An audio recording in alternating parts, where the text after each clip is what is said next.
Good morning, Trinidad and Tobago. It is Wednesday, the 10th of June. Welcome to Pep Talks in the Morning. My name is Felicia Holder, Chairman of the Progressive Empowerment Party, and your host of this program every Monday to Friday from 8 a.m. to 10 a.m. And joining me this morning, who is now a official regular and soon to take over her first day starting next week, Wednesday by herself with her own co-host is Michelle Davis, Deputy Party Organizer of the Progressive Empowerment Party. Good morning to you, Michelle. Good morning, Felicia Holder. Good morning, Trinidad and Tobago. Welcome, welcome.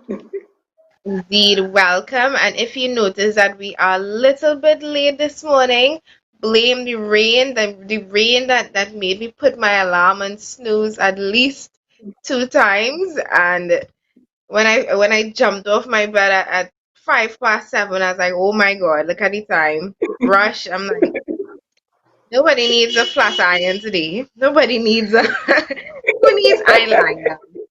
That's Yeah, yeah. it's currently and it's raining. We got an extra 55 minutes of sleep. Let's Yes. just jump off the bed and get to it. And get to it we will, because rounding off the top stories today, and I read this one yesterday, Michelle, and I could barely contain my laughter at and I want to find his exact words because this man said something. Keith Rowley, the Joker in chief.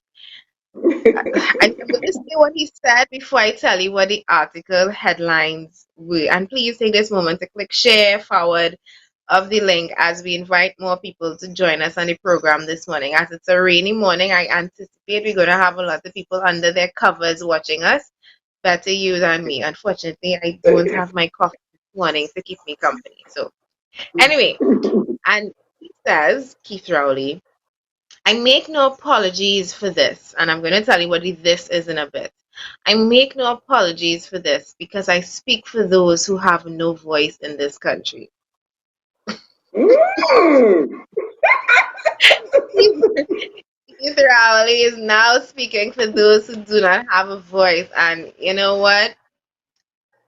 I I don't know who you're speaking for because I have a voice and I use it every morning from 10 a.m. to 8 a.m. to 10 a.m. And then after that on Facebook talking about the rubbish that you and your government spew.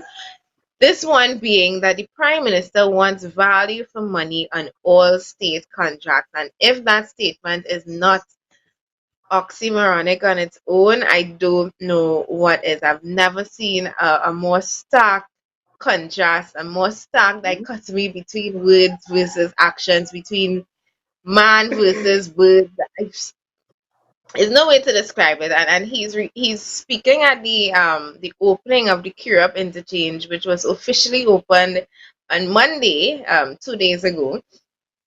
And he's talking about wanting to ensure that we as a country are getting value for the money that we spend on state contracts. The Curup interchange came up to a total of $221 million, and this is a construction that was being done from scratch. It involved the purchase of the controversial Kedona lands. It involved relocating an entire portion of the highway. It involved building an overpass that was not there before. It involved moving traffic lights, removing listen, and I am saying all of that to say that it still came up to be 258 million less than a red house that was renovated, a red house that was existing before, and which was proven to be using the same paints that we saw since 2009. And I bring this up because, again, Keith Rowley is saying that the original quotation for the Curup interchange, building of the Curup interchange, came out at originally $440 million. And I mean, I guess it's the same scenario with the 10s, which we're going to discuss in a little bit, because now the contract dropped from $440 million to them eventually spending $221 million on building this Curup interchange. Michelle, from a government that has given you the Red House, the President's House, the president's cottage. How do you Yes. feel about only having a voice for the voiceless? Yes, I mean, please, please, please speak for the public as we continue to waste billions and millions of dollars. The first thing I thought of when I saw that was the infamous $55 million we spent on windows for the Red House. Right? I mean, the $17 million we spent for, that 20 by 20 cottage. Is that value for our money? So let's not flip the coin and pretend as though we are saving the citizens money when in fact we aren't. If something is supposed to cost $1 million and you get a quote for 2 million and you get a quote for 3 million, does that make the 2 million more valid? No, it's supposed to cost $1 million. So don't give us this BS that we are saving money when the two parties continue to rob this country blind. He's referring to the previous administration of their quote, and now he's saying this administration's quote. Well, when in fact we know it is overpriced. Everything is overpriced in this country. Food is overpriced, housing is overpriced. Nothing is at the value that it should be. People are living in 2 by 4 houses, and we have the audacity to quote millions of dollars for these houses that basically can go up in the US for probably in one day, if that for less than 20,000 US. So let's be real about value, Felicia. We never get value for money in Trinidad and Tobago. We don't. And that point that you just raised, Michelle, of you getting a quote for $4 million, $3 million, $2 million, or was it 3 to 1? Yes, It doesn't.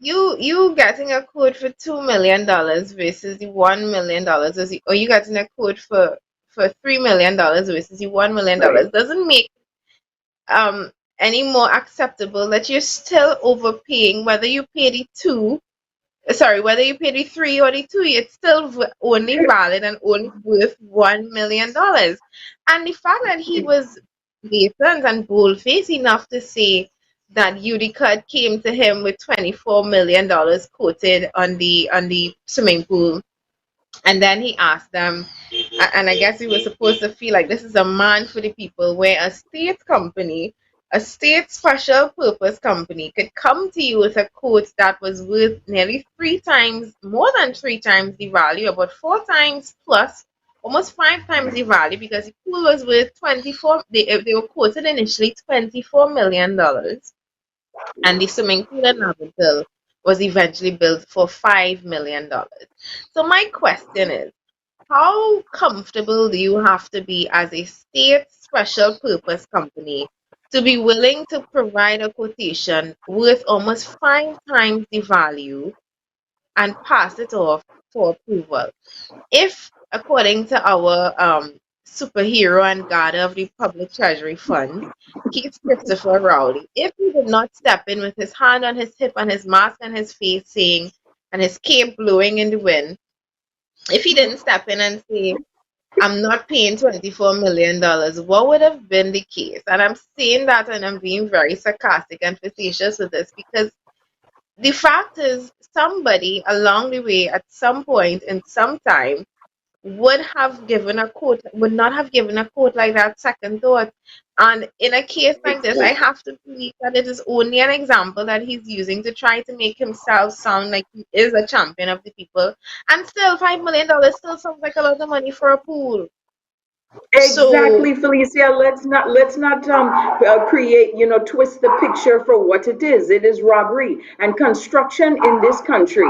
Hence the reason our famous COVID 22 team recommended construction as the way to get the country out back on its economy and so forth, because they construction allows those in power and those elected to office to thief the country blind, literally. We see contracts never finished. We see contracts worth in the billions of dollars, and they're not completed. They're left to hang and dry. We heard from the previous administration, they did this, they did that. Then we look at the project, it still wasn't completed. It still had to be come to this administration who ignored it. So where are the taxpayer dollars going? And Mr. Prime Minister, if you did save the country money, where did that money go? Felicia, to benefit the citizens. Did it go to our roads? Did it go to all the deficiencies that we face every day as citizens? Did it help us in any way if we save this money? But we deal with monopoly money. We know that, Felicia. We call it monopoly money because it's fake money. These figures are just astronomical figures you would never see in anywhere of the world. Our procurement process is jaded. It favors those that work with the parties and those that continue to get more wealthy by the minute in this country, while the average citizen has no concept of billions and billions of dollars unaccounted for. Rowley said that the project came in at a final cost of 221 million, and while he was not an engineer or a quantity surveyor, he knew the original project price was too high. And Keith Rowley, the only way I think you could have known that, I mean, a blind man who didn't see those figures could have told you that $440 million was too high. But another reason why you probably knew that the cost was too high, and yet another reason why we can probably assume that this 221 million was still again high, is because it's been a common practice amongst not just your administration but past administrations as well. And he when he said that it's time to ensure that his government in his time in government, it would not be a time for his cabinet to eat, but for the taxpayer to breathe. I am trying to remember at what point in the past 5 years were we as taxpayers allowed to breathe? Was it at the time when they raised gas twice, or was it three times? I'm losing Three count of how many times, Felice. Three times. times. Was it every time we went down into a pothole and damaged our rims? Was it then that we as taxpayers who pay road tax at the pump every time we put gas, was it then we were allowed to breathe? Was it at the cost of the almost $500 million, $500 million renovation of the Red House? Did we get to breathe then? What about when they built that swimming pool that I hear nothing about anymore in Laventille for $5 million? Did we get to breathe then? Or Michelle, I think it was when they made a unanimous across the board decision. I've never seen the opposition and government work so closely before to pass the bill that allowed them and only them to raise their pensions and told the rest of the nation, we do not have money for you at this time. Was it then we were allowed to breathe? Because I've been looking Well back through said. history books, Michelle, and the past 5 years, it I'm not going to use Maxi Coffee's analogy, but I, as an entire nation, it feels like the government has been tightening their grip around our throat. More and more, it feels as if we as citizens cannot breathe in a country where, and I had the caretaker for the library on the show yesterday, Rondell, and he brought up something that I had to remember, and I remember because I remember going down into Point Fortin and library and seeing pipelines running in the backyards of 2 by 4 shacks running between or next to people latrines and outhouses, and I am trying to understand. Look, another contrast. We started off the show talking about um oxymorons and dichotomies. Look at that contrast, the richness of the nation running through your backyard, and you don't Yes. even have water running through your pipe. And what, so this is why I ask the question, how are we as citizens being allowed to breathe? And I'm not talking about those who are fortunate to have had a handout or a hand up in life. I'm talking about citizens who live in abject poverty, citizens who live and depend on the state, or crime, or barrels from family abroad, or a Western Union deposit in their account. People who live like that, how are Right. they living and surviving. And we talk about this a lot on the show. But in the context of the money that we spend, it's monopoly money, yes, Michelle, but it stopped being monopoly money when it actually goes into the hands and the pockets of the people who could afford the fancy cars and the new BMW S series and the new limited edition sports vehicle. It's real money then. When it comes to budget time, when people whose salaries need to be paid and who's still waiting 2, 3, 4 months for their payments, and thank God for COVID-19 that people get VAT funds in so they can pay salaries. But people like them, those people are the ones that I'm talking about.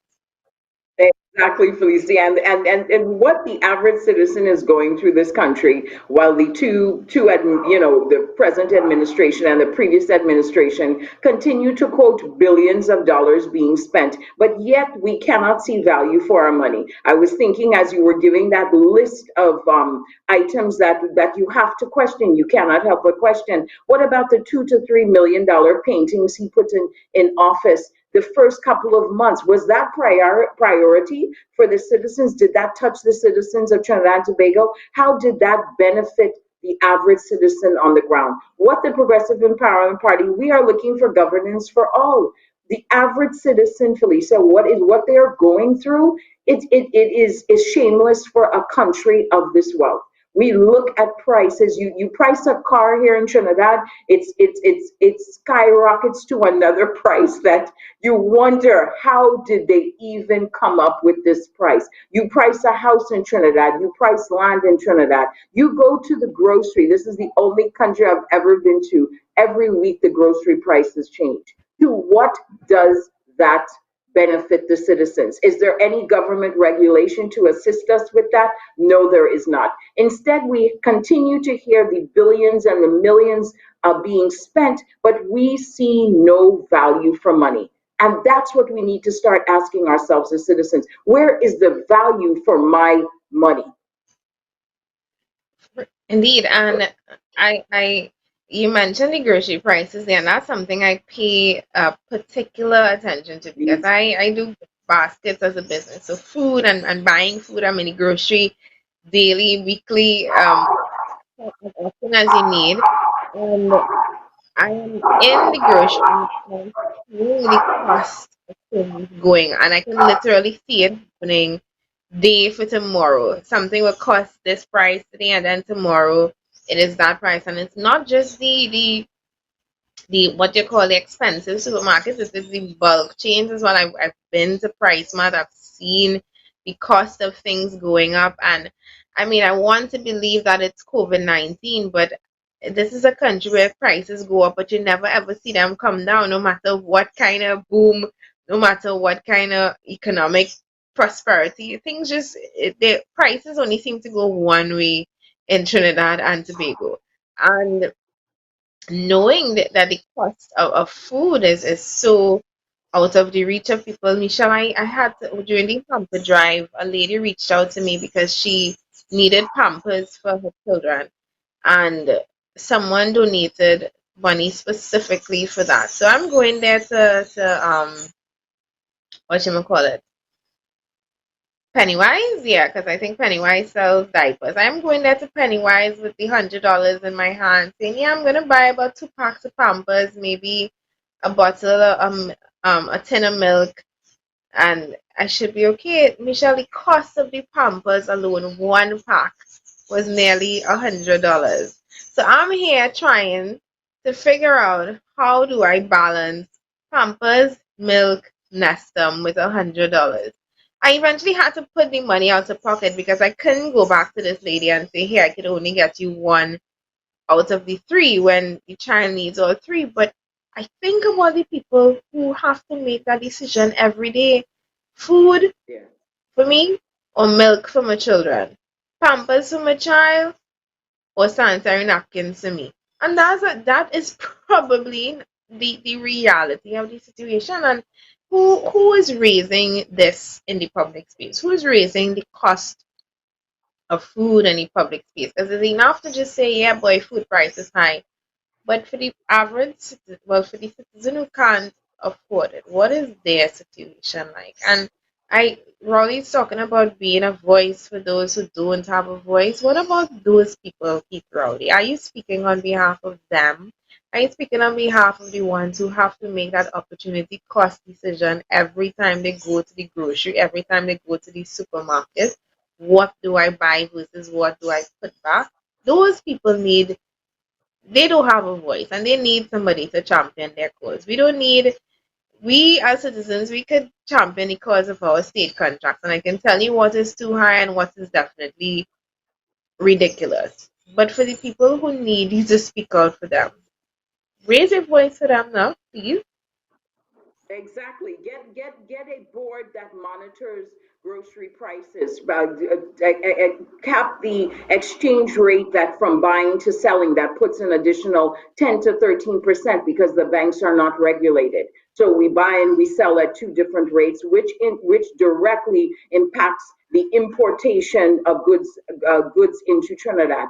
Try to regulate that if you are for the citizens of Trinidad and Tobago. Try to have your MPs work their constituencies and see what the citizens are experiencing in this country. They have no concept of what the average citizen is going through as they flaunt billions and billions of dollars being spent. And no, the answer to the question is we are not getting value for our money. We, the citizens, know we are not getting value for our money. These are prices that are totally unreasonable, and they are to the benefit of the elite in this country. Indeed, and from would ask you, the public, on your thoughts on this situation, and that gives us the poll question for the day. Do you believe that TNT gets value for money on state spending? That question should be up on your screens now.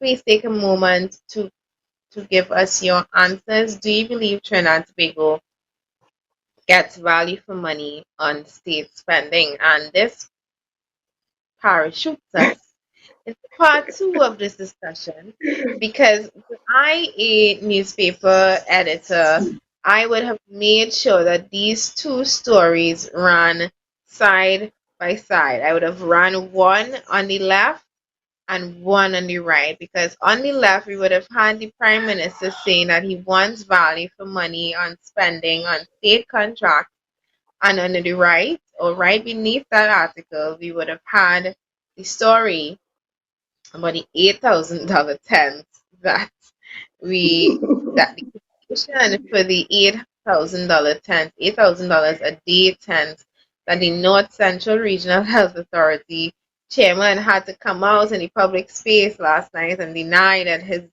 organization was bad spending. And why he would deny that, I don't know, because the final figure, just like we were discussing earlier just now, Michelle, the final figure still does not seem like a true reflection of the cost of renting a tent. And I do events for a business. I've done events for corporate companies.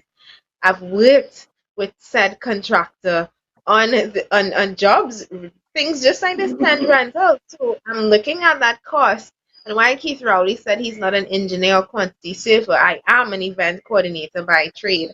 And I can tell you what a tent costs versus what it does not. And final figure versus quoted figure both seem highly, highly, highly off. And Philip Alexander did a video on this yesterday. I saw his video before I read the article actually. And just to provide some quick context, the North Central Regional Health Authority, there was a quotation that was leaked in the public that showed that they were quoted almost $500,000 for renting a 40 by 40 tent for 30 days, which included VAT and transportation. The chairman of the NCRHA, what's his name?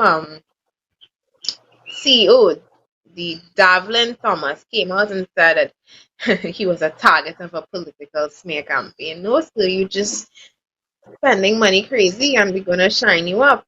But he came out and said that they did not actually spend $8,000 a day. They actually spent $2,900 a day. Again, people, I have rented tents as a business.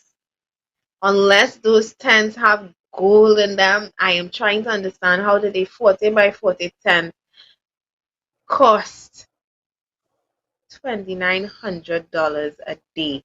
Anyway, so the final cost he said they paid was actually $97,875, not the 541,125. And our political leader did a video on that, which we would show today before we jump into our thoughts on this particular discussion. Let's play that video now. Good morning, Trinidad and Tobago. By now, some of you would be waking up to realizing that last night we exposed in the public space that a certain supporter financier of the PNM and the UNC put forward a quotation. Now, we got this quotation from whistleblowers. They're trying to put their hands on the actual invoice and the check stub to prove that it was, in fact, $500,000 spent to rent 2 tents for a month. The Alsing Ministry. Why am I surprised? The Alsing Ministry and the Ministry of Health, because they use COVID-19 to loot this country, and I was warning Trinidad and Tobago about that. We do not know how much money was spent for anything under the guise of this pandemic. The PNM, the People's National Movement, has once again lived up true to form. And when you look at buildings like this and wonder why the cottage behind it, that they're worth $2 million, cost $17 million to renovate. When you look at this building and realize that they spent $108 million on this compound for doors, windows, floors, and a roof, you will realize we could have built our president's house 3 times for that money and still have change. People telling you in Trinidad and Tobago, they give you all kind of talk to control the narrative. The only narrative Trinidadians supposed to be feeling right now is abject disgust. Ask Kamala, who is Ricky Ragunanan. Ask Keith Rowley, who is Ricky Ragunanan. Ask about the plywood and the $2 million that come in the plywood. Ask if that is a supplier of stage and tents for election campaigns.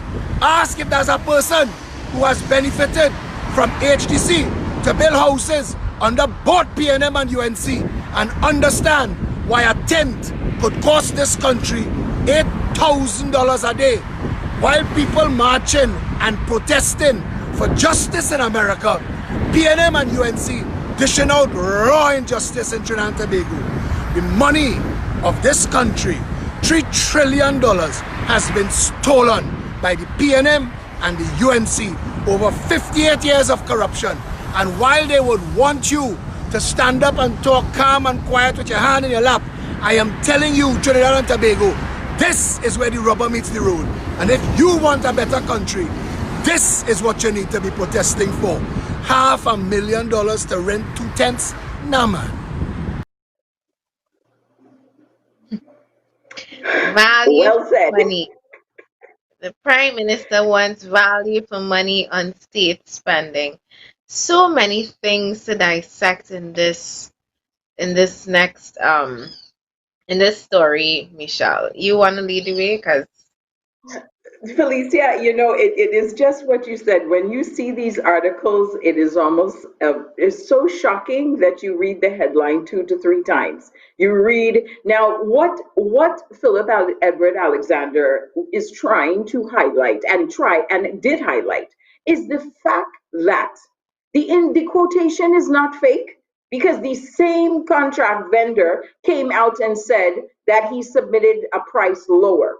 But in the article, if you read the article, let's dissect this one by one. If you read the article, the CEO does not deny the $500,000 quotation. He says, in fact, in the article, that he indicated to the vendor that they were going through hard times, and the vendor in question submitted another quotation.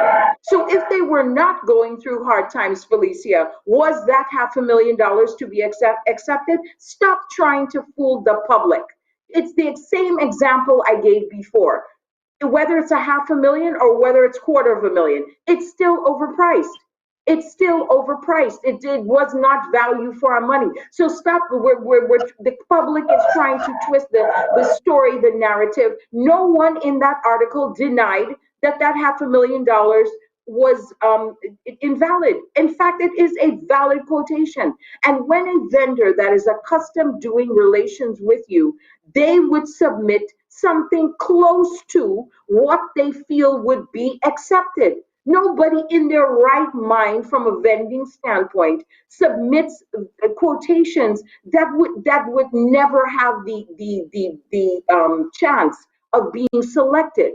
The purpose of procurement is the chance to be selected. So this same vendor is stating in the article that yes, in fact, he was awarded, but he was awarded at the savings of 97K for a 40 by 40 tent.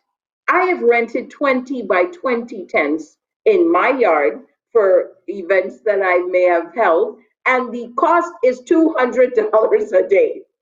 So at maximum, double it.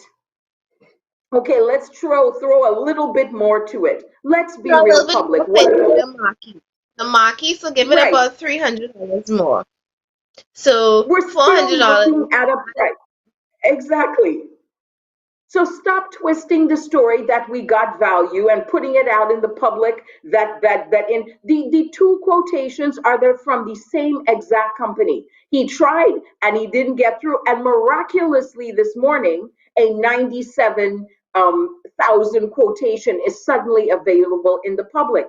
The issue is neither of those quotations they are invalid. They're both from the same company. So he thought he stood a chance. This company thought that they stood a chance with submitting $500,000. But Felicia, if we go even deeper, since the Prime Minister is indicating value for our money, what about the millions of quotations that run through this government and through the previous administration that actually do go through? What about that? Michelle, what about that indeed? Because I mean, in the Prime Minister's opening, the opening line of this article of the previous story that we discussed, where Keith Rowley, the champion voice of the people, said even with improved and amended procurement legislation, it would not have helped the government save the $200 million that they saved on the QRAP interchange. Even with such legislation, that there were ways for corrupt politicians to use more taxpayers' money. So if you're saying that procurement legislation would not save the country money, then what will? Isn't that somebody has to eyeball a price? Isn't that somewhere along the way, if I think it's too high or not? Because he was clear that he's not an engineer, he's not a quantity surveyor. Neither am I an engineer, neither am I a quantity surveyor. But I'm a human being with common sense, and I can tell you that the cost of things that we're spending and the price of the things that we're spending is too high.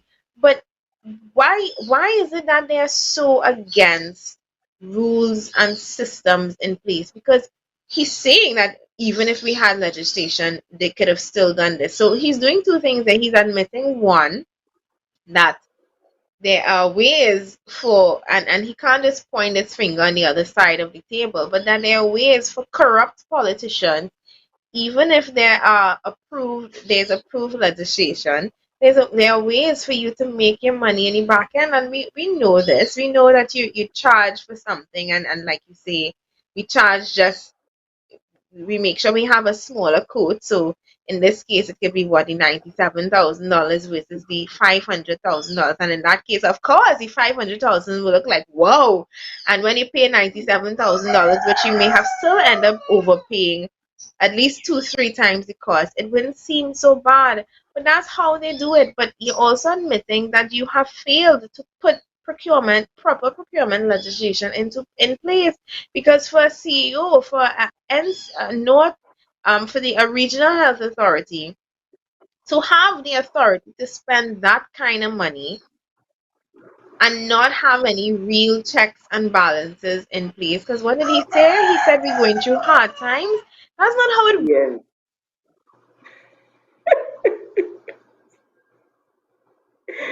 Exactly. Hard times is not an excuse for basically passing through a price that already is overpriced. And that's what we continue to do. We continue to justify why we pay what we pay in Trinidad and Tobago when in fact it is overpriced. There is no justification for paying the figures that we do with our construction projects, with our procurement projects. There is no justification to the amount of money that is spent in Trinidad and Tobago. And until we, the citizens, realize that our money is being wasted, our money is not being directed to where it needs to be directed. It needs to be directed to the roads. It needs to be directed towards the healthcare system. It needs to be directed towards making housing affordable to all, not for projects and vendors that and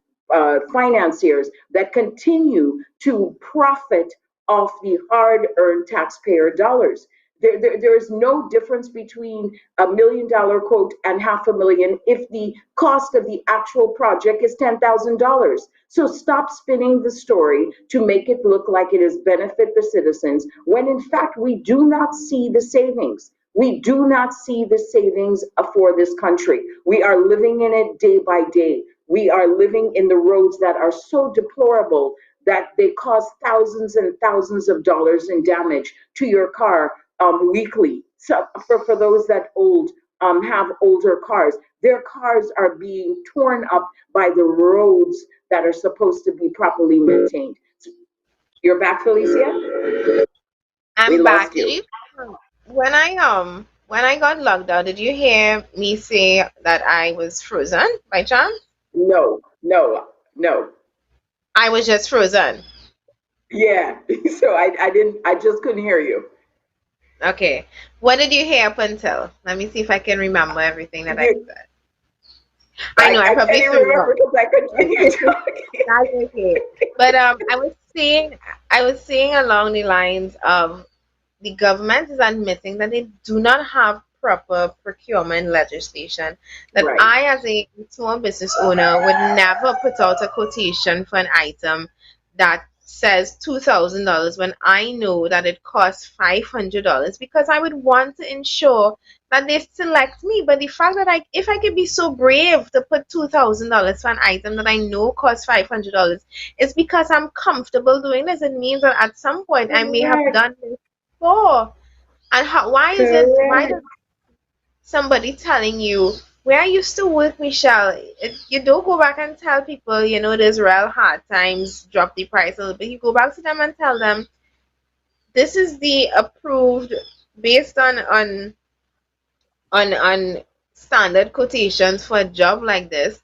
A tent costs 400, a 20 by 20 tent costs $400, a 40 by 40 tent costs $600. A marquee tent costs $900. So how can Correct. you quote me $8,000 for a tent? It doesn't. You don't go back and say, "Yo, dude, this real hard times. $8,000 is real price." You go Right. to the As though they did you a confront. favor. Yeah, Yeah, like that's what it like sounds like, as though a favor was done. But that is not how government work. That is not how systems work. We don't need any favor. We need fair pricing that is going to save the country money and that is going to keep us at a financial budget that we can operate in and not be in a deficit. Currently, we are in a deficit of $15 billion. And yes, part of it is we say the COVID-19 situation when in fact we've had only less than 120 cases. So I'm not too sure how 120 COVID cases cost us $10 billion because we were already in deficit of $7 billion. So we started off the year, ladies and gentlemen, with a budget deficit of $7 billion. That's how our budget was presented to us. We were in the hole already. So now we're saying because of COVID-19, we're looking at 15 to possibly 18 to $17 billion in debt because of COVID-19. We have yet to get a full accounting figure of where the COVID-19 money has been spent. We keep seeing the figure of $1 billion, and or around that figure, we are still not accounting for an additional up to $19 billion that through financing and through the HSF. So what are they talking about value for our money? Give us value for our money of why did we take out $10 billion from the HSF when it still has not been accounted for? Raquel Services said that $541,000 quotation plastered on Facebook was designed to mislead the public as it was not the final figure paid. But Raquel, I need to see that mathematics. Even if it was not the final figure, how did you arrive at that figure? How? How? We reduced Because it that drastically. figure was probably previously under good times was submitted, Felicia. Michelle, when my customers come back to me and they tell me, not they tell me, I have a business operational cost. You know your cost that you have to cover, the cost of your material, the cost of your labor, the cost of the items that you have to put in the gift baskets and gift boxes. So at the end of the day, when you charge a price, your bottom line price covers the cost of all of that. Plus, how much ever you add in for your profits or if you're charging delivery, etc. Again, I'm scaling down what they did with these tents using my business. When you're charging a price, you charge a price, sorry, when you're giving a discount, your discount still has to cover the cost of your goods. So if I'm telling you I'm giving you 5% off, I need to know that I'm not giving you 5% off of the profits that will take me below my cost of production so that I would end up in a deficit. I can't be giving you a discount where at the end of the day, the cost to produce the basket is more than what I'm earning for it. So when you're applying discounts, you usually apply enough so that the customer can get a discount, but you're still making a profit. Look at the discount that they got between those two prices. They went from $8,000 to $2,900 a day. That is more than two times the cost of the original quotation. You went from, again, $8,000 to $2,900 a day. What the hell is your profit margin that you can afford to give a discount of more than 100%? How?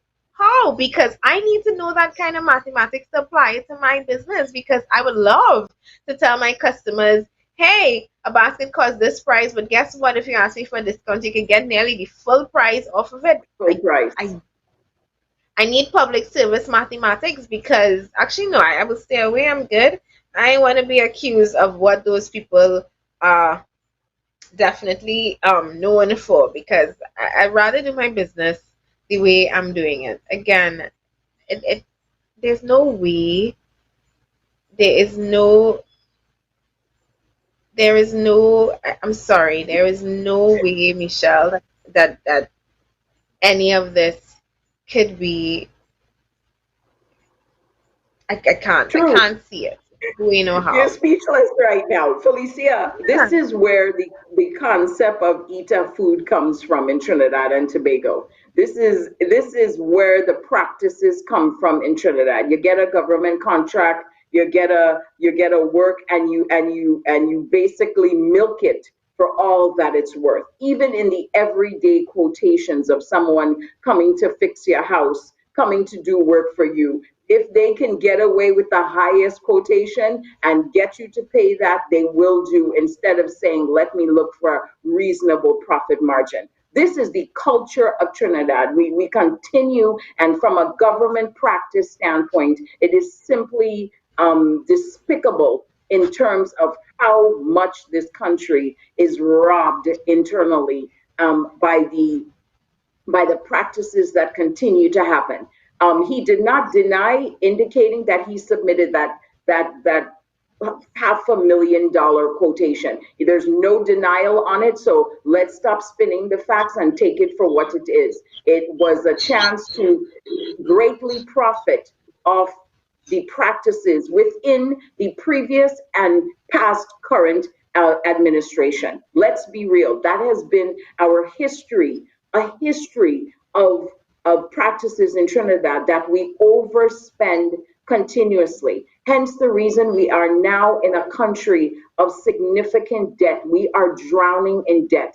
Until the average citizen understands, because of the practices that have been allowed to continue, because of our lack of procurement laws, because we continue to accept astronomical figures, this is why the country is in debt. And how does it impact you? It does impact you, because I guarantee you, the next 2 for 2 will hear something else goes up.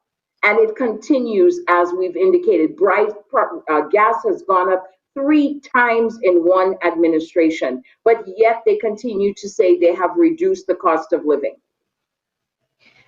Michelle, you just said something that resonated with me, and I have to ask the question. You said it's a culture of bad spending. And sorry if I'm looking down on my phone, I'm finally getting the opportunity to share the video. So please, if you have not shared it yet, click share, because I've been blocked again from sharing. I share so many things that Facebook, they're tracking me now and putting me, thankfully I'm not in Facebook jail yet, but they've been tracking my number of shares and trying to limit the amount of shares that I can do per day. So you guys, please help me out with that.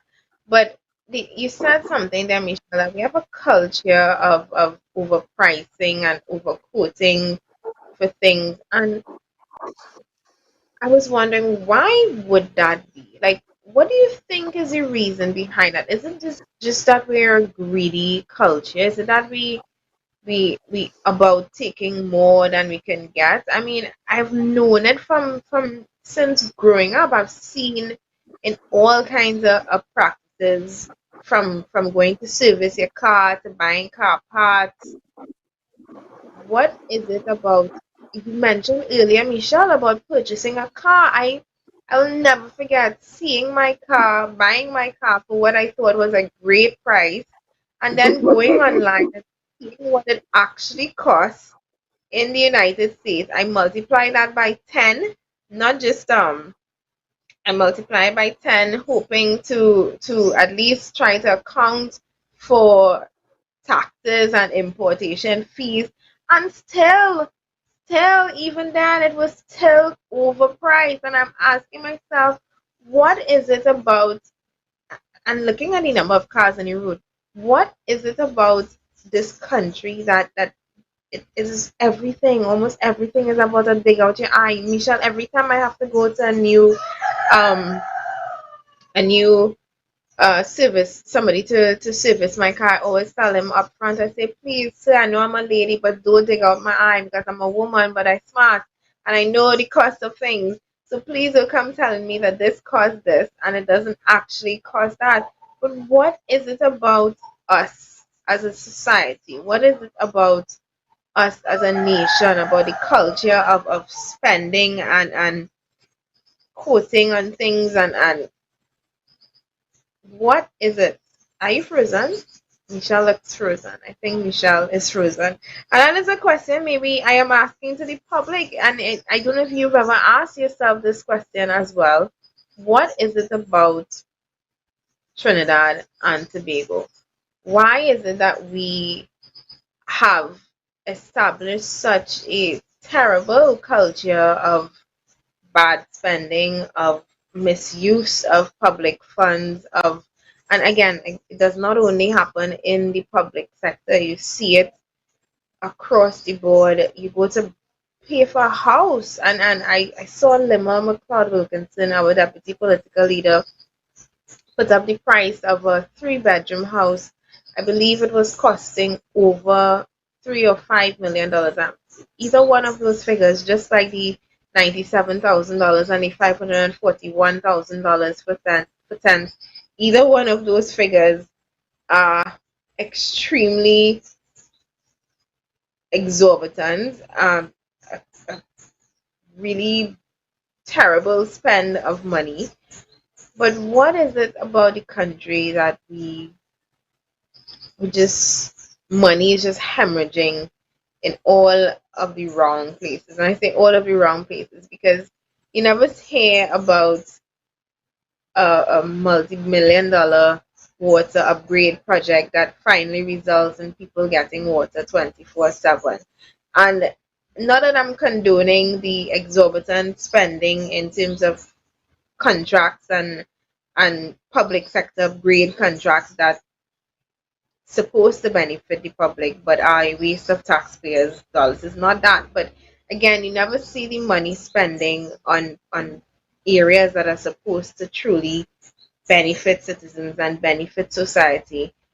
And for me as a citizen looking on and listening to the Prime Minister say things like value for money and seeing the kind of money that we're spending and wasting on this, I have to really, sometimes I say the show has more questions than answers, and it's one of the questions that it continues to perplex me. It continues to boggle my mind. How is it that we found money in 2018 to raise the pension of the government and the opposition and judges and stuff? How? And that they were blatant and bold faced enough to tell us that 15,000, what did he say? That some 10,000. He said some retired pensioners, government ministers were living on $10,000 a month and they could barely make ends meet. And I remember listening to that in absolute shock, waiting for the riots and the outrage and the outcry from the public, many of whom live below minimum wage, many of whom live on minimum wage and have to make $2,800, pay rent, buy food, pay utilities, send children to school. I was waiting for the outrage there, but there was none. I was, I guess, outraged on your behalf and those who listened to that madness about governments or ex-government ministers living on only $10,000 a month, knowing that a good percentage, a huge percentage of our population lives well below that. We ask a lot of questions on this program, questions that we probe you to ask, that we probe you to ask of your friends and your family and of people who continue to support and condone. If it's one thing I have to agree with Keith Rowley on in his very conceited speech about, what did he say? He wants value for money and telling us that he wants to be the voice of the people. If there's one thing I have to agree with him on, is that the public will hear $97,000 for tents and hear $541,000 for tents and say at least we're spending less on the first code than we did on the second one, and still not ask the question, still not go in depth as we have been going on this show to probe and ask, still, is $97,000 a reasonable amount of money to spend on a tent? And I have to agree with Keith Rowley, the fact that we don't do that, the larger population, the fact that we don't hold them accountable is why they have been able to get away with all of this for so long. It's why quotations like $541 million for a month rental of a 40 by 40 tent would have probably gone unknown if that person or whoever blew that whistle and released that information into the public space. It's why we spend $500 million, almost $500 million on renovating an existing structure called the Red House. It's why we spend so much money on, how much did we spend on the President's house? Was it, that figure is completely escaping me now. I think it was over $100 million on renovating the President's house. It's why we spent $17 million on the President's cottage. But the question about value for money, again, it would go unnoticed. It would be swept under the carpet if we did not have people asking the right questions. And we have to continue asking the right questions so that quotes and invoices like this don't go unchallenged by the public, because every quote and invoice that is allowed to pass and have money spent wasted in terms of what happened with that tent rental by the North Central Regional Health Authority. Every time something like that happens, less money to go to things that actually matter, less money to go to things that actually impact the citizens, and it's supposed to be used towards the betterment of us all.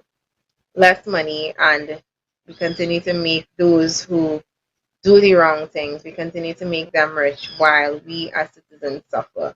If there was ever time to speak up, it's now. And if you don't think it's going to impact you, think again. We're going to take a quick break and come back. Hopefully Michelle would be able to rejoin us as we continue the discussion for the day. Please stay with us. We will be right back. Antel is Trinidad's most reliable and technically experienced ICT company, providers of quality structured cabling, Cat6 data fiber and power cables. We also stock cabling infrastructure basket-type cable trays for server rooms and data centers. Antel also installs and maintains video security systems including cameras, alarms and electronic entrance locks for businesses and residential properties. Call Antel 674-1406 or 783-9250. Trinidad and Tobago is in a crisis. For far too long, our people have been abused and silenced by our politicians and the business elite. Just look around you. People are losing their jobs. Crime is at an all-time high. Our justice, education, and health systems have failed. We all know the truth behind all that is wrong in our country.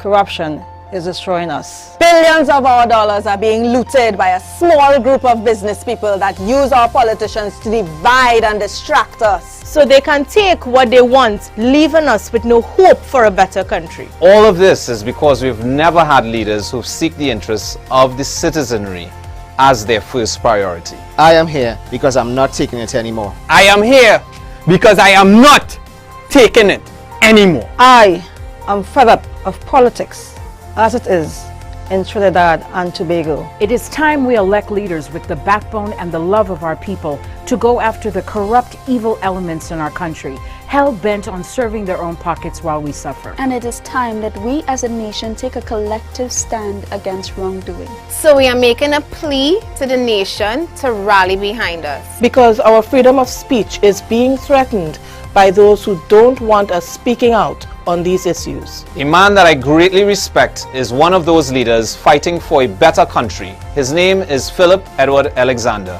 and he has bravely challenged the people and institutions that are destroying our nation. To date, he has been threatened with 5 lawsuits for having the courage to ask state agency UDCOT on why the renovations of the President's house cost $89 million.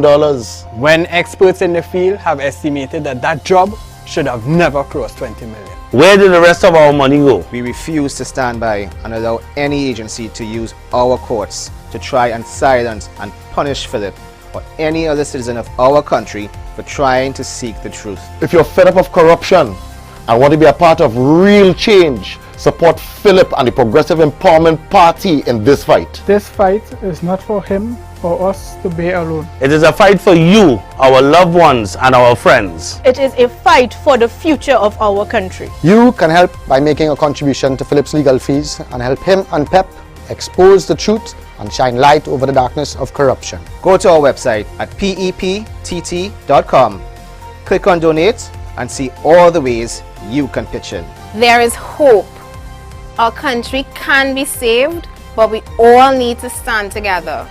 My name is Felicia Holder, Chairman of the Progressive Empowerment Party, and I support Philip Edward Alexander and the PEP. I support Philip Edward Alexander and the PEP. I support Philip Edward Alexander and the PEP.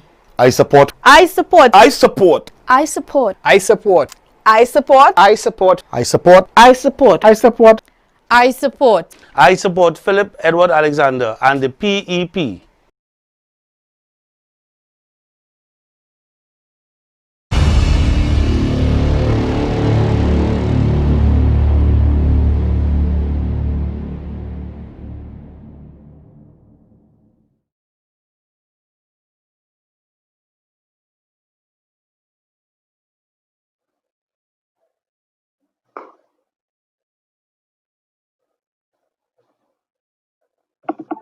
Not hearing you.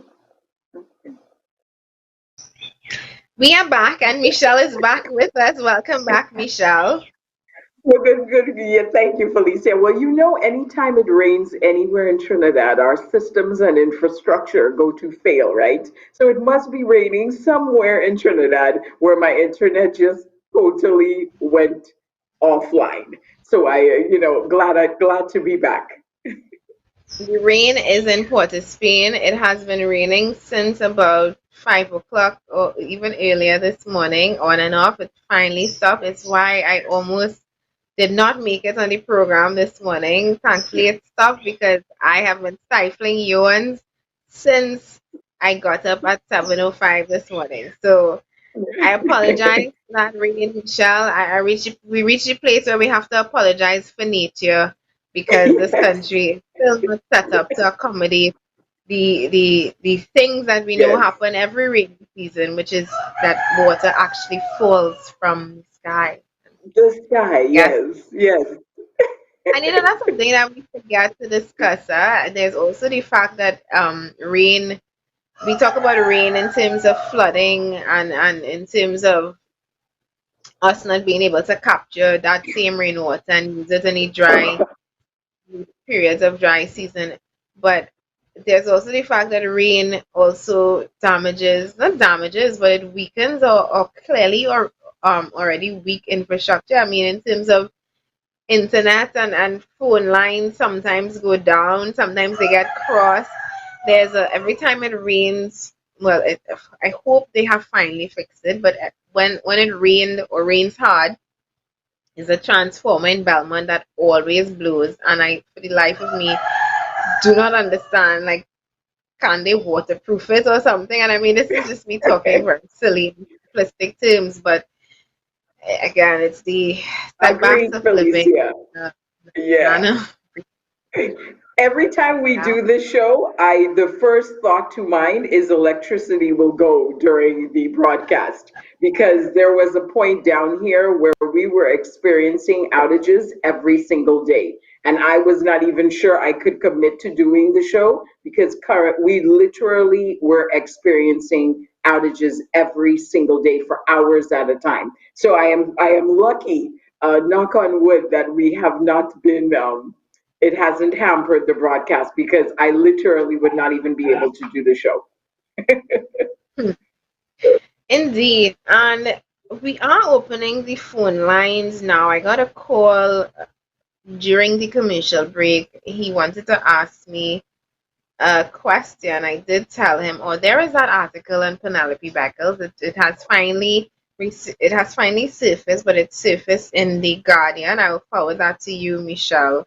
Penelope is looking much different from when whatever ambassadorship is doing her well. She looks nice and glowing.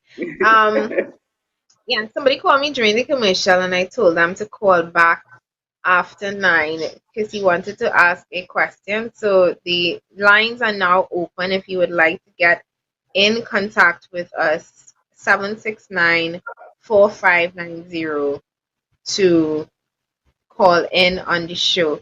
And this Penelope Beckles article and Michelle and I have it tabled to discuss this morning. The People's National Movement PNM Arima nominee Penelope Beckles hasn't responded to questions on whether she'll get a flight and exemption to return home in time for Arima screening on Saturday. Sources close to her said she's coming home nevertheless. And I mean, I know that Stuart Young has a magic wand in which he just waves it over the borders and a little small opening, very tiny opening, allows Delcy Rodriguez and PDVSA and Penelope Beckles and lady with the family who needed medical treatment and who brought our 117th case of COVID-19. That magic wand that he has, when he waves it on that piece of the border, only then open to allow. Yes. And only private jets, mind you. I mean, we're not bringing in via the airport, full flights. We are bringing in private jets. So clearly we have citizens that are in that financial situation where they can be flown in via private jet, or they can accommodate renting a private jet. So it is Penelope, where you interesting. Right. Where is she coming from? Because if she is coming from the United States, I think there are a couple of people in your district. I don't know if you can fit them in your luggage or in a private plane to bring them home, because they're trying to come home, and maybe that is what they didn't do, Michelle. They did not say they were coming for screening. Maybe, and forget the tool that we are using today, and forget the Zooms, and forget the other telecommunication tools that are available to the entire world for usage. But we need an in-person screening. So what is she going to do? Fly back out after the screening? And we are going to accommodate this one application of exception. For this, there is Zoom. Zoom works perfectly. This application we're using works perfectly to accommodate online interviews, to have her interact with the committee that needs to be screened. So, God forbid we consider, Felicia, technology. Well, I'm reading here in this same, my dear Penny. Recently, I really wanted her as the political leader of the PNM back when I was still a believer. But I wonder, do you think the PNM would have been different with Penelope Beckles as the leader? No, because I believe, as we indicated, you can change your furniture in your house, but within your house, that doesn't change your structure. And the structure will remain the same until the systems are approached within the party itself. Until it's not going to take her just getting the policies and procedures up. It's going to take the entire organization. So no, I do not believe change. I remember at the time that when she was being considered, there was a lot of promise for it. It seemed to be, but then it slowly kind of just faded out. But I don't believe the structure of that organization would have changed. Hence the reason the practices would have continued. You have to change the culture, Felicia, of any organization in order to impact change. And the culture would have remained same. The culture is defined as how is organization beliefs, how they behave, and how they interact. So with any organization, that is the foundation. So until your culture is addressed, no amount of leadership can change it, unless the leadership is extremely proactive at it. Well, that's it. I'm wondering if she had the balls, and they sometimes say women have more balls than men. Sorry, not sorry. But if she would have had the balls to attack the culture, the very deep-seated culture of, we know, that comes out of the PNM, that is nothing that you want to ever emulate. I wonder if she would have had the courage to go after it. She would have met a lot of opposition. I know that for a fact, and maybe that is why she was not selected, because I used to listen to her, I guess, campaign speeches when she was vying for the position, to read some things that she said in the papers, and she sounded, I think she is the only PNM member that I am known to date that sounded like they may have a better country in mind. But I mean, saying things and then actioning it is it's a complete different game. And you were saying earlier about Zoom, reading part of this article here where Mayaro is recommended nominee Antonio Ross, who was in the US, had to withdraw as he was unable to return to TNT due to the border lockdown. He had expected to be screened by Zoom, like you said, and that unlike what makes sense. But the Mayaro unit was told nominees had to present themselves for screening. Mayaro's sole nominee Bridget Adams would be speaking. I don't care about that.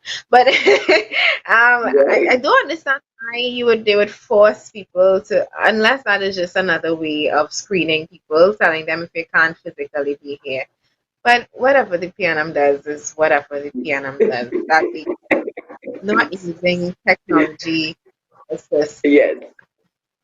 And Felicia, that brings it to the situation where I don't even think this administration thinks technology, because did you see the article where, the education system continues to fail, and we discussed it on Monday, and I referenced that again, using technology as an excuse, and that's not going to work, and yet it is working in 99% of the world. So I think this administration is anti-technology because they are so archaic in their thinking and in their desire to move this country forward. Clearly, something I had a feeling that the guy who called me during the break with this question was going to be MIA now. But for anybody else who would like to call in, we do have those topics to go into, Michelle. The ILO, and you sent that topic. The ILO is now urging governments to recognize globally, I think it's 150,000 people who are waiting to be repatriated here in Trinidad and Tobago. I know RCL is 342. Are there any other cruise liners that you know of, Michelle, where people are waiting to be repatriated? Yes, I have. Last week Carnival debarked 29, but I believe seeing Norwegian Cruise Line still had some Trinidad nationals on it. I haven't heard too much on that, so I cannot quote how much. But there are other cruise lines, that in operation, so they probably would have some type of numbers in terms of Trinidad nationals. But that article is interesting because we mentioned it, Felicia, first and foremost, I believe last week, that you have to consider their unique situation is that they are at sea, whereas the others that are trying to come home are at land. And the cruise lines are attempting to bring their operations to a halt. But as a result, they cannot, because most of them some of them are basically left in limbo with crew members that cannot get home. Hence the reason this international organization has really got involved, because not from a humane standpoint, being at sea and being on land, as you can imagine, is two different scenarios that you are facing. They're in extreme confined spaces. So hence the reason the international organization has got involved to speak to countries that perhaps continue with extreme border closure, and letting them know this is an international issue. And you and I have been speaking about this every single week. It is an extremely critical and urgent situation that the government of Trinidad and Tobago really needs to rectify. Speaking of that, I guess Friday we could check on the Royal Caribbean crew to even see what's going on there. I don't know if you've heard from her, Felicia, because they're supposed to be in waters on Friday. I actually messaged her this morning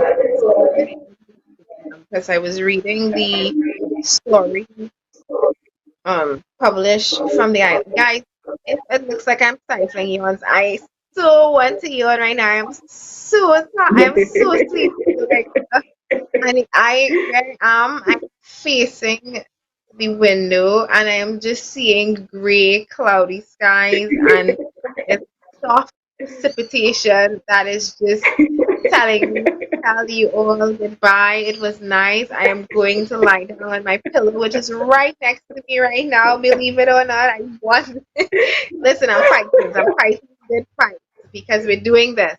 But I ahead of the program this morning to find out what is the latest. I did not hear from her. Actually, she just popped online.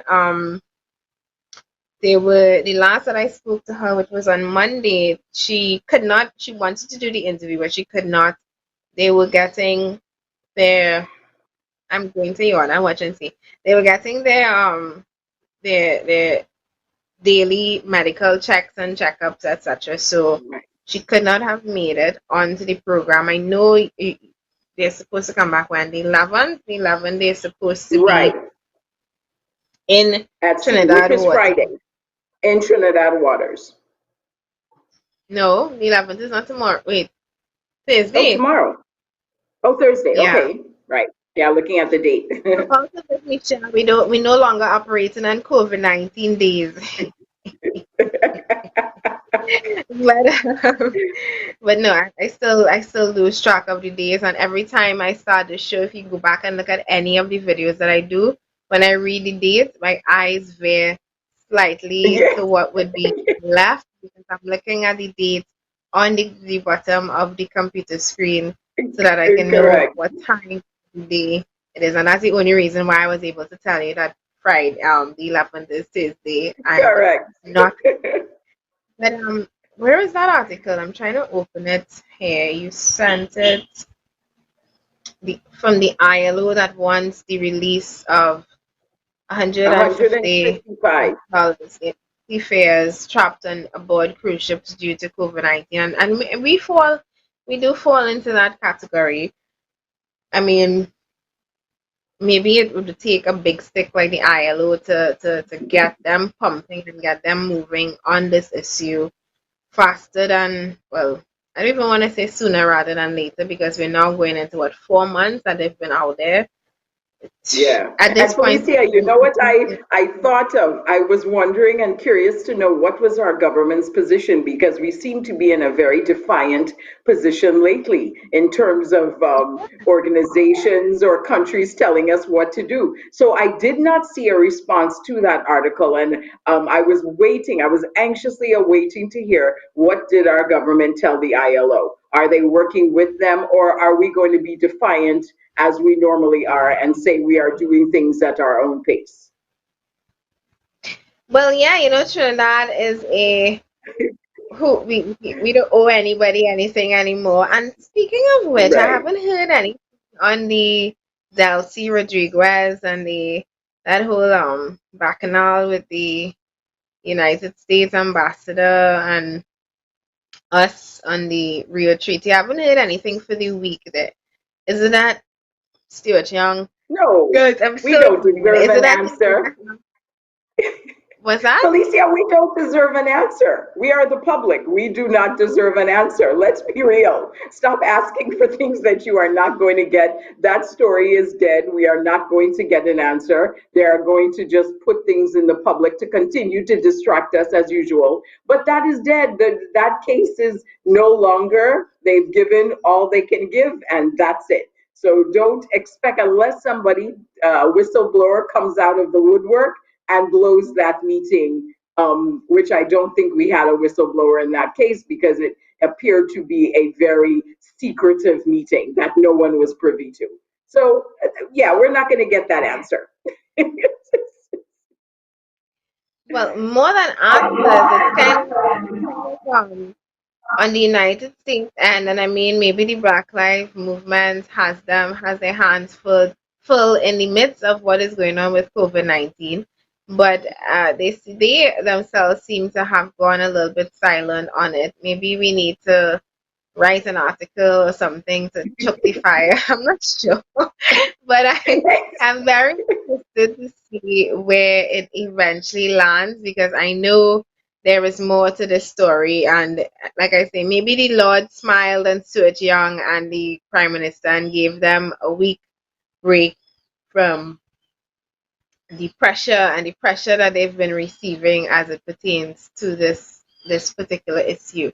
We did raise the fact that there's no clear guidelines right now about the reopening of schools come September. They're still saying that we're having CAPE and CSEC in July. I don't know how that's going to work, as some of these boards not even knowledgeable about what is going to be different, what are the regulations, how are classrooms going to be. I mean, as it is right now, Michelle, classrooms are already overcrowded. How is school going to be come September when you can't have... I think I was hearing for exams, they're only 3 children allowed in a class for the Yes. exam. Yes. I believe no more than 5 are allowed, or no more than groups of 6 are allowed to run in the open in the savannah. No more than 10 are allowed to congregate in any particular space. No more than 100 are allowed in the malls at a particular time. And 0 people are allowed at the beach. I remember seeing that last night. Somebody posted it. And the insanity. It's really, yeah, you know, it's comical, but at the same time you look and, you know, yesterday I kind of highlighted it on a lot of our constituency pages because this is the future of our children. And we are talking about adults with PhDs, doctor, I mean, just every title you can think of. And we still have not, after 3 months of COVID-19, we still do not know how we are going to facilitate the opening of schools. It is readily available on several country websites how they intend to go about it. They've already put plans in place. So I'm not too sure why our education ministry, our health ministry continues to be almost oblivious to what is required. I mean, these are the future of the children that we are talking about. We cannot afford, we've already admitted in public that the online learning was a major failure. Now we are asking upcoming exams to be in place when we're really not even sure if these students are equipped and ready for this exam. And then we're saying on top of it, we are not aware of the health precautions we need to take. I mean, it's really sad, Felicia, when you think about it, this is the children of our future we're speaking about. Indeed, and it's weird because it was an impromptu poll taken by a joint select committee, and if they did not take this poll, what would have been the situation? Is it that we would have just gone on as is, not knowing what is going to happen when school reopens? And I keep saying that on this program, we've been giving the Ministry of Education a lot of leeway because I understand it's COVID-19, it's times and whatnot. But at some point, if we're talking about the education of our children, at some point, some kind of decision and firm way forward has to be made. I mean, we can't be talking about reopening schools in September and not putting things in place now. We reopened restaurants on a Monday, and on Saturday, people were already ordering chicken. So how is it that for our school system, it's so hard for people to know what is going on? And I have to go back to the fact that even right now, and we mentioned this on Monday, even right now, there are some children who are not being taught anything. They have no access to learning the curriculum. Some teachers are choosing not to discuss, or not discuss, sorry. Some teachers are choosing not to send lesson plans because it is optional, apparently.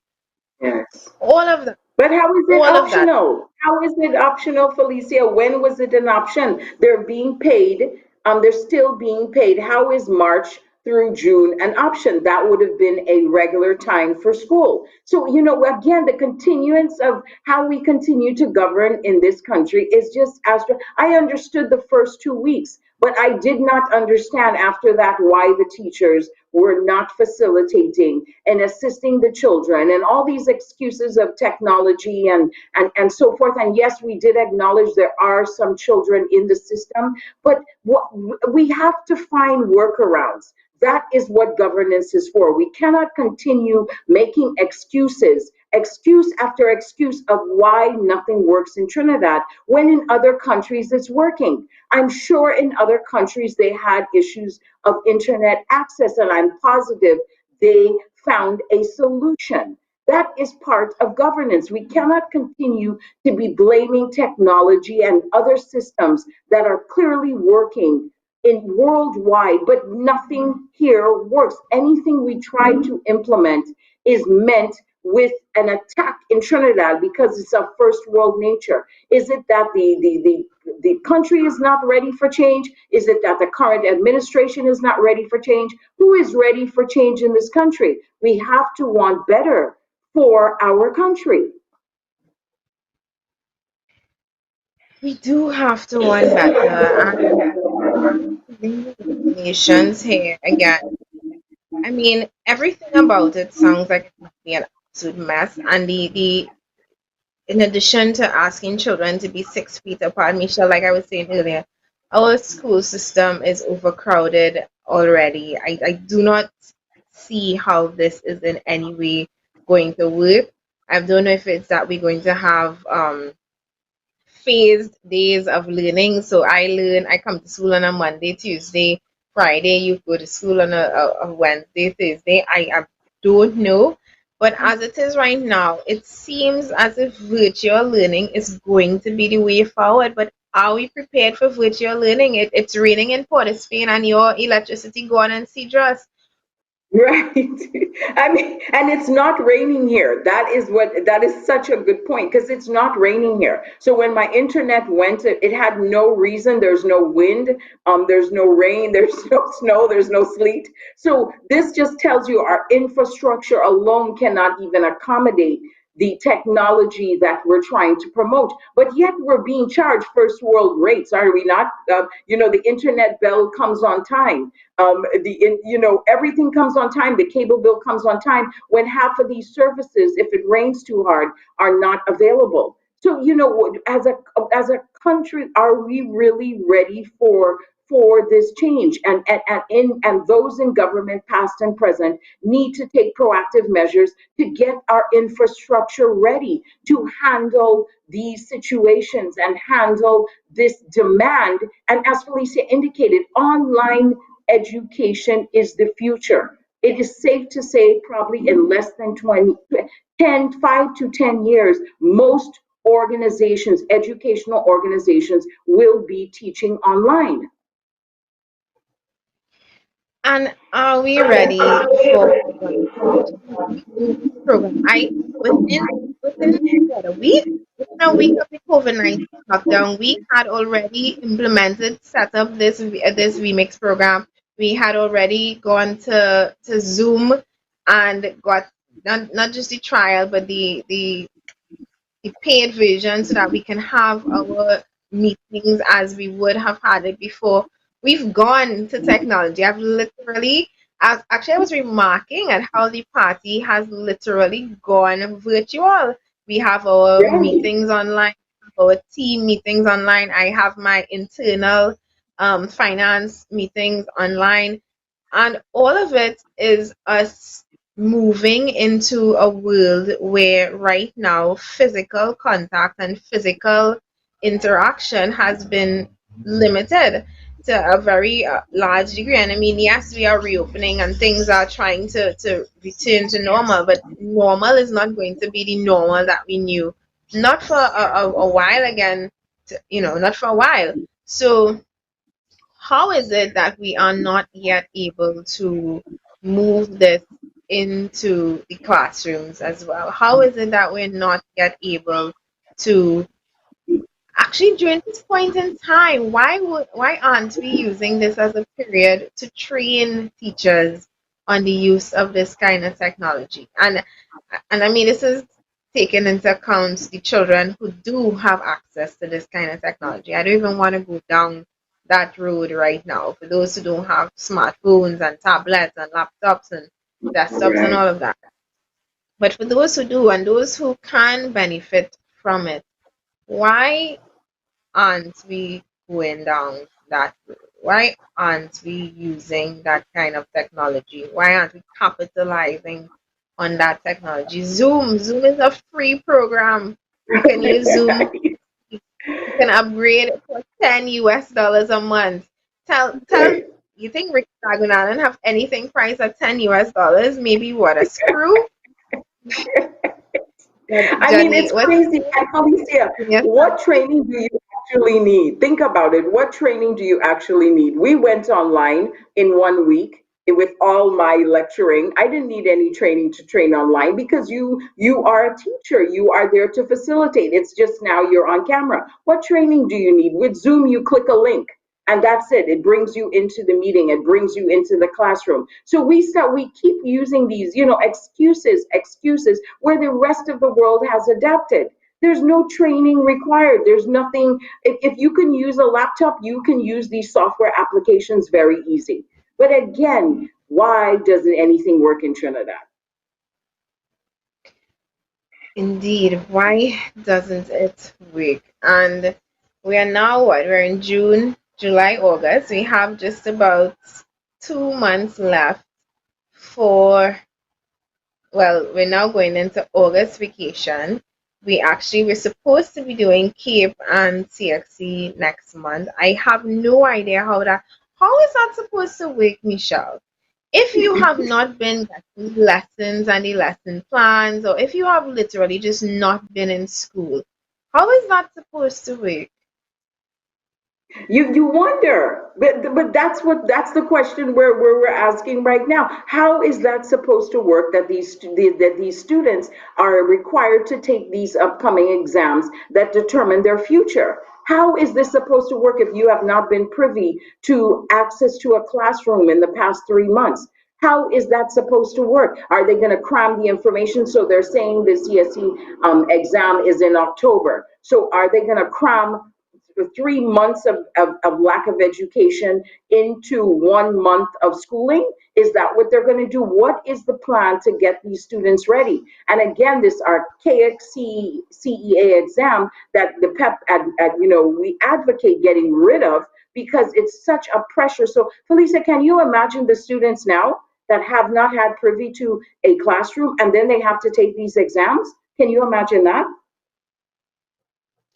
I cannot imagine, and I mean, I can only assume that for those who have access to work or those who have parents who have made sure that they sat down every Monday and Friday and dedicated at least 3 or 4 hours to learning on whatever platform, or those who have parents who are teachers, or those who have parents who are professionals who, as much as they have to go to work, they can afford to pay for a sitter or a tutor to come in and teach you. Again, I can only assume those who have privilege or come from a place of privilege or have parents who even care to do any of this may have an advantage over those who just, as usual, get left behind. But I think it's also unfair though, Michelle, and it's an understatement to use the words unfair, but I think it is unfair to ask children to go and do an exam next month. Next month is what? A month away. It's a month away. It's unfair to ask children, and you still haven't heard how exactly the exam is going to be implemented or rolled out. You're not hearing, I believe it was rumored to be multiple choice at one, but that don't mean anything. That old adage of if you don't know, choose C, that's a lie. I tried as an exam once and it didn't work. C is not always the answer. So I don't know what we can tell or can expect of our children. And if we know that we cannot realistically initiate CXC and not CXC, it's CSEC now they call it, CSEC and CAPE, if we know realistically we cannot do it now, why are we forcing them to do it now? And why aren't we thinking of other ways to but to get the children to graduate and to move up a level, or even if it is we have to restructure the entire curriculum, but something has to be done. The answer can't just be after COVID-19, let's just reopen and give them an exam and tell them, may the odds be with you. Yeah, that is not the answer. And why didn't we move up the date of school being opened? I mean, from the get-go, it was just absolutely mind-boggling to me that we were talking vacation when half the country has been on, more than half of the country has been on a vacation. Why didn't we move up school opening to August? What are we talking about August vacation? These are children's future at stake. And many countries, many states in the United States have actually moved up the openings of school to August to facilitate accommodating and covering all the required information in here. But here in sweet Trinidad and Tobago, we study in August vacation when your child is going to be failing an exam in October. You know, we should not, it should be moved up. The beginning date of school should be moved up. That is a fact. Many organizations are practicing that, but we don't think proactive, Felicia. So hence the reason we study in vacation. And what is going to be the outcome if more than 50% of these students fail? What are they going to do? It's just not fair. I don't know. And but there's also the question, why aren't we hearing more parents asking these questions? Parents of children who are going to school. I mean, I would expect to see this in the papers. I would expect to see a parent calling in on programs like this morning to tell me about their child and their learning and whether or not they're getting access to education. I meant to mention this on Monday, and I think I mentioned it on a previous program where I spoke to a parent who, for the first 3 or 4 weeks of COVID-19, the child was just revising on her own because the teacher did not have her number to WhatsApp her the lesson plan, so she was left behind. Actually, no, she wasn't learning on her own. She was fortunate to know somebody who was going to a prestige school, and that parent would share her daughter's learning lesson with her friend, who would then share it with her daughter. And I mean, I guess that's learning by extension, but on her own and through her school, she was not getting the lesson plan because her teacher did not have her number. When she eventually did get through with her teacher, it's via WhatsApp, and she has to fill out and write over the lessons. And I mean, this is a period where we all have to adapt, yes, but it is. If I were a parent of a child who did not have was not accessing that lesson plan, I would be definitely making a noise. Let me take this call here. Hello, good morning. You're live on Pep Talks in the morning. Hello again. Morning, Felicia, and for team. Morning. I'm calling again from San Fernando. I called on the program early, and I was listening to you with this whole issue of education and training and so on, the development of students. As a past principal myself, I was listening to what you were saying there, and the whole concept of a solution which is workable. And apparently, why it seems to be have so many gaps in the whole system is that they're not taking a holistic approach to solving of the problem. Yes, you're going to burden students who are unprepared for the exam, and you're going to put them in a place where the bias towards certain students will obviously be there again, will be more than others. For example, richer students who have devices and so on will be more into the whole concept of online learning. But what about the other students? There are about 450 primary schools in this country. And the whole issue of connectivity within the institution. So when these institutions open, the students can't, even though they have a laptop or a tablet, they cannot use it because the schools are not internet savvy, they don't have Wi-Fi access and so on. So that connectivity issue is an issue that needs to be addressed before you look at the whole thing, process of implementing exams. And the examinations themselves, there's a very simple solution. Besides what my institute does, they come up with holistic solutions to the problem facing people and facing organizations, and even we did it in the Bahamas, and it worked. But as you say, we ask questions, nothing works. But the underlying reason why something doesn't work, you have to find out the cause of it.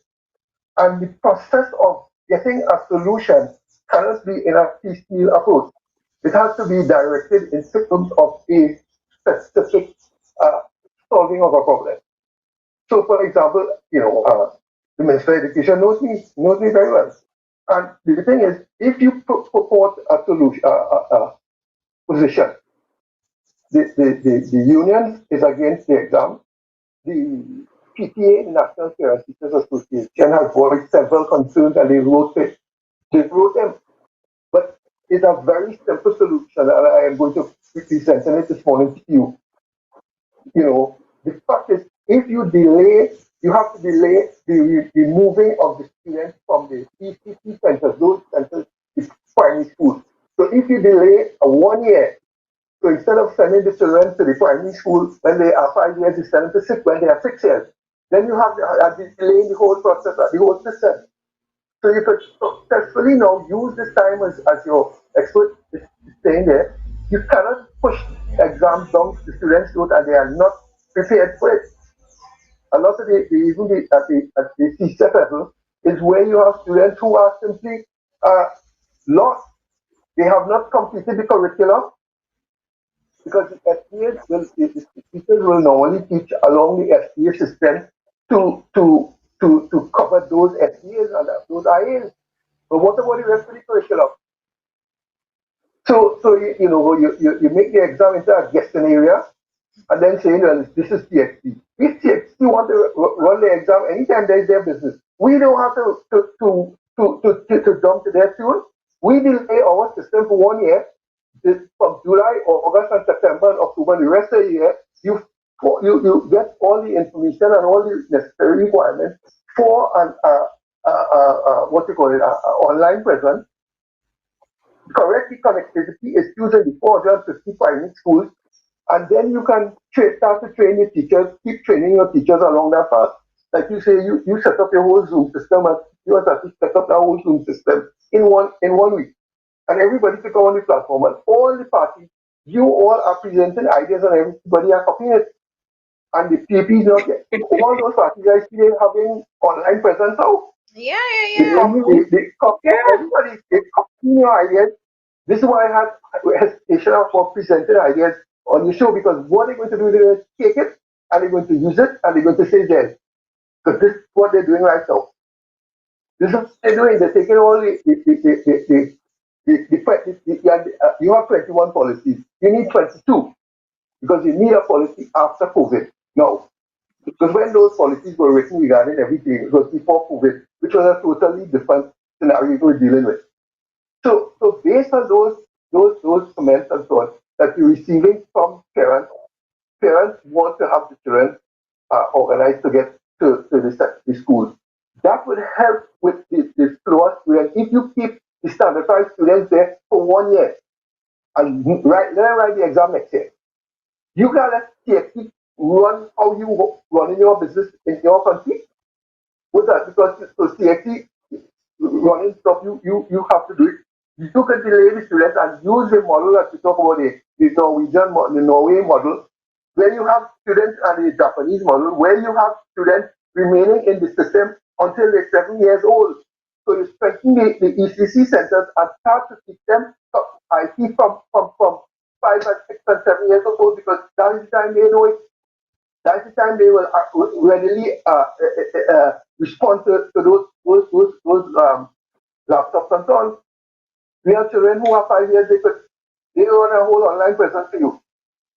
So if you take it out that approach, it costs $88 million to give everybody laptops in the country.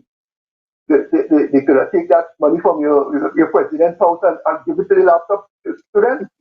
That's a mathematics that people not ready to understand there. I don't think that particular mathematics in terms of the spending of state funds and how it is an opportunity for you and your children and your families when you have to face the groceries and when you have to face things like this and buying laptops and educating your children. I don't think people do that math, but it's a math that is directly proportionate to everything that we're discussing right now. The money that we're spending elsewhere. And thank you for reminding me of the cost. $89 million on the president's house.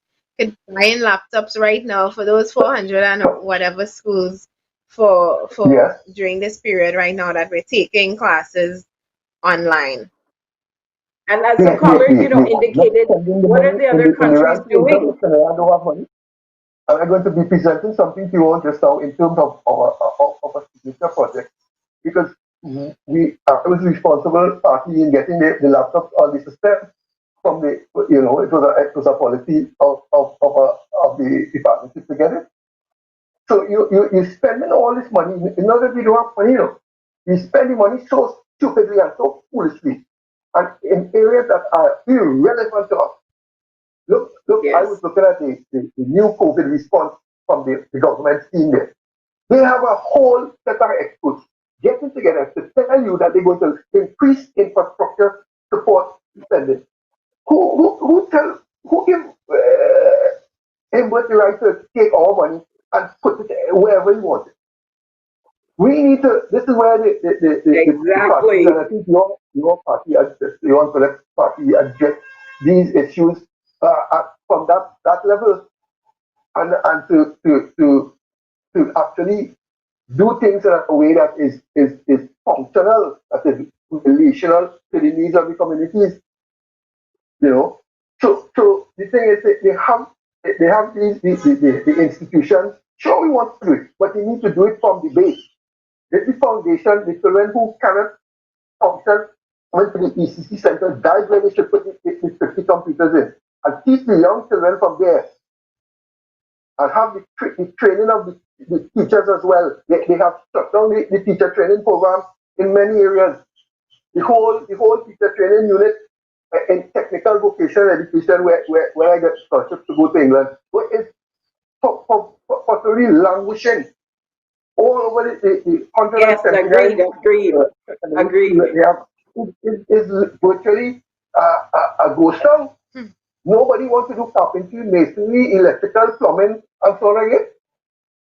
So you have one whole major department in your whole school, secondary school, non-functional. So you come in like a dinosaur. So agreed, caller. I'm sure Felicia agrees on that. Definitely. Holistic solutions. People are here. I made several reports today, but nobody actually knows what holistic is about. Yeah. They say what a holistic person. That is a person that I'm going to define it on your show today, and I hope it's presented across the board. A person who is physically, mentally, spiritually, emotionally, and financially satisfied. That is a holistic. Thank you, caller. Because you can give thank you, caller. Thank you. We have. Thank you. Caller, I want to thank you for your contribution this morning. We have just about 8 minutes, so Michelle and I have to move into the wrap up. You've made a lot of contributions, which we still have to discuss before that wrap up. And I know education is your area, it's your strong suit. I know you've called and spoken to us about education in the past, but like I said, we do have to move into the wrap up right now. So please call us back tomorrow when we have our Talk Your Talk segment. Yeah, by the way, before I leave, the government spent $500 to send me to England. And when I came back here, they never used any AI. So this is why I have to present them on platforms like yours and accommodate creativity. You have my number, right? Just send me, if you're on WhatsApp, or you can send me a text with your name and information so we can be in contact. I know you have some really brilliant ideas, and I think you finally found the party that not just can take your ideas, but wants to take forward-thinking ideas forward, ideas such as the ones that you presented. Yeah. All right. Have a great day. Thank you. I mean, many of these things that we hear, Michelle, common sense. And I know you had some comments on what he was saying. You go ahead. No. I just, as he's going through that holistic approach, I mean, we have citizens that have the knowledge, but we still don't have the answers, Felicia. That's the frustration here. We all seem to have the answers except those that are in office. And you mentioned something that really resonated with me. Where are the parents? We are not hearing from any parents with regards to this education crisis that is going on right now. Are you content with your children being home for all of these months, not having access to education? So, I mean, it's a good point, Felicia. Where are the parents? We've been doing this show for weeks, and we have not received one call from one parent indicating their concern for this is what we should be outraged at. Not other situations that are coming. This is what you should be outraged at. When your kid fails this exam, that's it, ladies and gentlemen. They're home with you, and they're stuck home with you, and there is no future, and there is no job prospect. So why are we not hearing? Are we too complacent as a country? This is very concerning because we are speaking about a subject that is impacting hundreds of thousands of citizens, but yet we're not hearing any voices, Felicia. We aren't. And a couple of weeks ago, we opened up the lines for a week, allowing business owners and people who would have been impacted by COVID-19 to call in. I am specifically saying from today that I'm opening up the lines tomorrow for parents and teachers to call in and tell us what is your situation right now as it relates to the education system and the proposed plans or lack of proposed plans to address what COVID-19 has, or how COVID-19 has impact learning as it is right now for our children on both the primary and secondary as well as the tertiary education level in Trinidad and Tobago. So please, tomorrow in the Talk Your Talk segment, we invite you to call in as parents, as teachers, even students, if you want to call in and give us your experience, because we're talking about these children, but they themselves must have some level of worry and concern about what is looming. If I remember the month before CXC, not CXC, before CXC, I was a mess, Michelle. I was literally, and this was after going to school every single day and getting taught by a teacher. Imagine being told that you have to sit CXC after being home for 2.5 months, not learning anything, or in some cases learning at a much slower pace than you would have had you been attending school, and then being told that you have an exam. So children as well, if you want to call in and give us your experience with what is happening right now, we would love to hear from you. We asked a poll question that went, I totally just closed off my screen. Do you believe that Trinidad and Tobago gets value for money on state spending? 5% of you said yes, and 95% of you said no. The answer is the proof is in the pudding. Following that story about that $8,000 quotation for 10, I could not expect anything else. And in terms of us as a country, we really, really, really, really, really, really need to do better. Hi, morning. I would like to chat with you concerning some issues in my area. Please, I know you're watching the program. I definitely would love to chat with you. Call me on Pep Talks in the morning. You can call me anytime after 10 a.m. any morning once I complete the show and we can talk. This is a program where any and all issues that affect us as citizens of Trinidad and Tobago are addressed. We talk to anybody who is willing to talk to us, anybody who wants a better Trinidad and Tobago, and anybody who is fed up of the same old as it is right now. Michelle, we reached the end of our program, girl. Anything you want to say in the wrap up? I just hope that what we have brought today, the spending is something we just really need to focus on as citizens of Trinidad and Tobago, because we clearly gave 2 examples of savings could have benefited your children. Savings could have built more homes in Trinidad. Savings could have done a lot, and we continue to just have extravagant spending in Trinidad without accountability.